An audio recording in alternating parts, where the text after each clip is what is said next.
So I'm not going to break down every single detail, but I'll break down the main ones I think will benefit you most in your training. You're going to notice, first of all, that Jozef always battles for inside positioning with his elbow in his hand. Look at his right elbow in his hand right now. And sometimes he does it on the other side as well. To his back.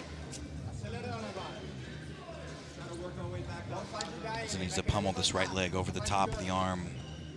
When you're training, you can play games where you battle for that inside positioning with the hand and the elbow. You can play games where you start off with that inside positioning, and then your job is going to be to hold it for as long as you can. He's doing basic jiu-jitsu at a very, very high level. So just remember, when you're watching this video, everything Jozef does is unique to his body structure. Just because he does things this way doesn't mean you will be able to do things the exact same way, and that is okay. You can take inspiration from what he's doing and try to make it your own. Now, as for Tommy, why does he put his left foot on Jozef's hips? Why doesn't he keep his feet between his legs near his knees or his thighs? Why does he put the foot on his hip? What two things does attacking at the end of the lever allow Tommy to do in this situation? Creating distance is one of them. Use that to push, and then put me back in front of her and give me all kinds of problems.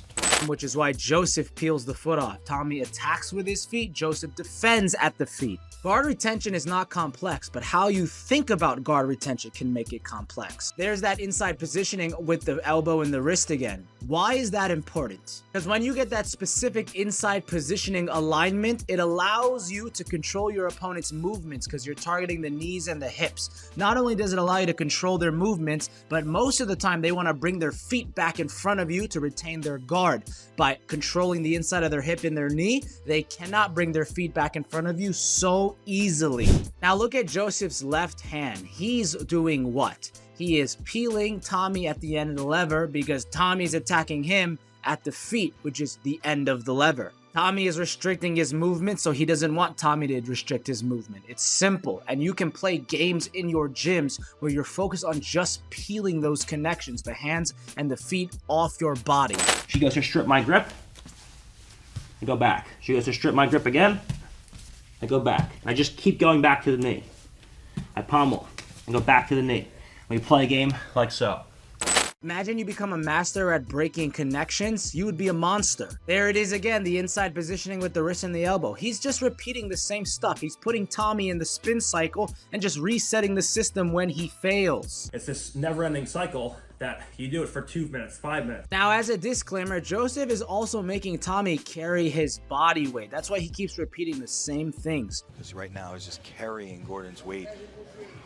But when you try to implement this into your gym, if you don't understand how to move your body or make people carry your weight, trying this stuff out from this alignment is going to be very hard. I recommend you try to learn the skill first from half guard top. Trying to make people carry your body weight from half guard top is way easier to learn than trying to make them carry your body weight from these other alignments. Once you get good at making people carry your body weight from half guard top, then you can move on to all these other alignments the way you see Jozef doing right now. Now, if you're on the bottom position going up against this type of camping or making people carry your weight, what would you do in this situation? You see Tommy pushing on the shoulders with his right hand, but what would you do?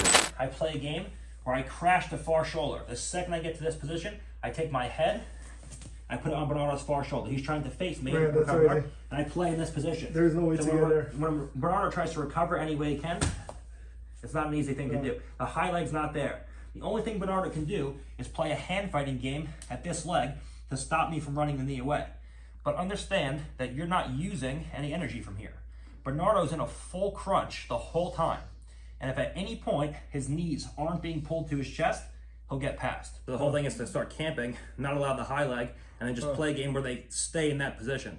Everyone goes there and they get so focused on getting to the head and the shoulders that they lose the whole position a lot of the times. Yeah. I just hang out there and I just camp in that position, and you just see energy levels. It's like a video game. The energy level starts up here, then as the match goes on, it just drops. and it's very, very tiring from the guy on bottom, and you're using almost no energy. Now, it's obvious he's trying to create space and get away from Jozef, but he's carrying Jozef's weight, so he's very tired every time he tries to bring his knees and feet back in and push off the body. Now, my hint for you is to focus on the end of the levers if you are Tommy, but the question becomes which specific end of levers, and that's for you to figure out at home. Now, in this upcoming section, you're going to see Jozef get past the knees and the hips and almost get chest to chest, but the way he goes about doing it is battling for head positioning and getting the near side underhook. Look at Tommy's right hand and elbow and shoulder, and look at Jozef's underhook with his left arm. So he's not getting far side underhook, he's getting the near side underhook, and not only is he getting the near side underhook, but he's clamping the head down with his head on the other side of the body. So it looks like he's trapping that right shoulder of Tommy's and the head. I play with this hand on the inside, flare, and I switch my knees, and I'm gonna drive my head to the far side of his head. So if I have an underhook on my left side, my head's on the right. So I'm gonna go here. Now, why is he doing that? Because if you can get the near side underhook, most of your opponent's defensive movement is going to be squashed. We're going over this hook and flattening their hips. So now when they look to play from here and off balance, it's very difficult. What I'm gonna look to do from here now is, depending on how my partner plays this position, it'll affect my options. So let's say my partner is trying to off balance me and extend me, right, with his hook.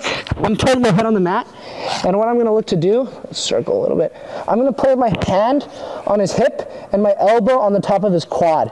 What this is gonna do is it's gonna create a situation where he's no longer able to bring his knee to his chest. Right, so he tries to bring knee to chest, it's difficult. So now I take a step up with my right leg, and I can clear his knee.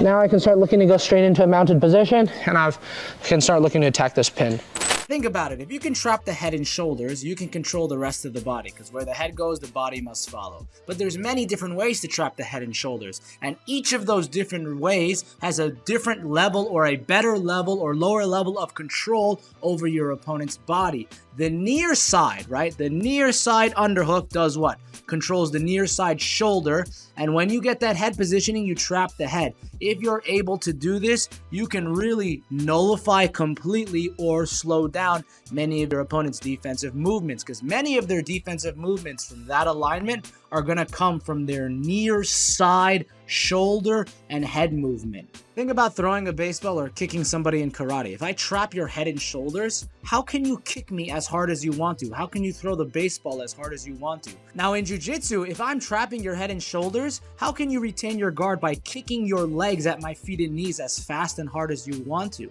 The answer is simple. You literally cannot. Please pay attention to the things that never change in jiu-jitsu. The underhooks, the head positioning, the inside positioning, the body awareness and the balancing, learning how to make people carry your body weight. Get good at these skills. Forget all the little small details. Get good at these skills, and then you'll be able to learn the small details much, much faster. Rewind this footage, you'll see that when Jozef was trapping Tommy's head and shoulders and Tommy tried to use his feet and knees to kick Jozef off of him to retain his guard, he couldn't do it as fast and hard as he wanted to. He had to use a lot of strength and power, and it slowed him down. And now you're going to see Jozef get the underhook on the other side of the body we can see right now, and then you're going to see him do his famous tripod passing. When you try this at home, understand this. Jozef is literally trapping the head and shoulders and balancing on his tippy toes and the top of his head. He's using his height to his advantage, and look at his ass. He's sticking his ass to the sky. He's balancing. If you can't balance like this on top of someone, don't try this shit. You need to get good at balancing like this first before you can even play like Jozef. Once I pass the legs, I'm already in a great pass position because I've already pinned his upper body, because that's what I started out with. It's the similar benefit to passing with half guard styles of passes, because you're already controlling their upper body. Once you pass the legs, it's a great position to work from. After he battles to the head positioning and balances and makes his opponent carry his weight, he just starts attacking feet and knees. Watch this again. He's just attacking the feet and the knees until he can get chest to chest, or mount in this case. Now in mount, he's just staying heavy on the head and heavy on the hips. So your job when you play these games or you do positional rounds in mount, stay heavy on the head and stay heavy on the hips. Control your opponent there for extended periods of time. If you can do that, that's eventually going to lead to more submissions. Get good at control. Look at his left arm. Look how much tension is going into his shoulders and Tommy's head. Look at that left elbow, that left hand. He's putting so much tension. He's squeezing his knees on the hips. He's dropping his butt on the hips. He's using his feet. He's attacking and staying heavy on the hips and staying heavy on the head. It's simple shit. Lastly, for this back section, just get really good at defending and attacking at the top of the hands. Whether you're defending or attacking, get good at maintaining top position over those hands, because a lot of this stuff is grip fighting. Also, if you notice, Tommy just brought his right arm underneath Jozef's leg. Don't do this. This is basic mistake. I'm gonna struggle.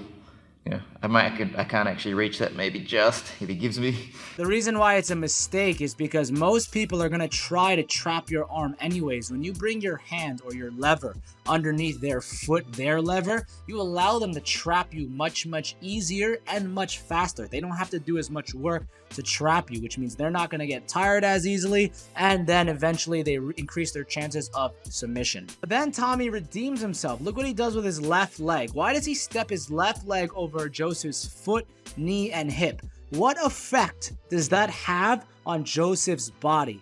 So you're going to play around with this in your gyms, and you're going to solve the issue or the problem yourselves. Hope you enjoyed the video, and just like I said before, I'm not going to give you all the small details because that's not what's going to help you. Giving you the 20% that's going to give you the 80% of your results is what's most important. So if you like this video, please like and subscribe, and please let me know in the comments below if you want me to do more of these breakdowns. Peace.